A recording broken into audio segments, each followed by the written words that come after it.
জল কিসের মধ্যে দিবি? আজকে আমাদের বাড়িতে ফুচকা পার্টি হচ্ছে। কে কটা ফুচকা খেতে পারে সেটারই ভিডিও এবার হবে। দিদিভাই ফুচকা বানিয়ে দিচ্ছে, মৌ খাচ্ছে, এখানে আরো সবাই আছে। কই আরো দিদি বসো। এই যে বড় মানুষ আসছে, ওরই সব থেকে বেশি ডিমান্ড ছিল আজকে ফুচকা খাওয়ার। এই যে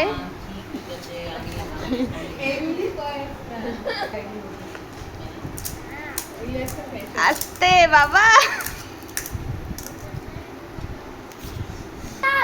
এই যে আরেকজন লুকায় লুকায় দেখ। কই ফুচকা তো শেষই হচ্ছে না, কেউ উঠা দি। ওকে দাও ওকে দাও।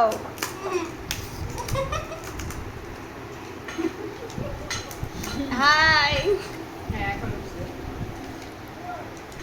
দাঁতগুলো চুপিস। আরে প্লাস্টিকের তো দিদি, প্লাস্টিকের লোক ভয় লাগে, আমার ভয় লাগে।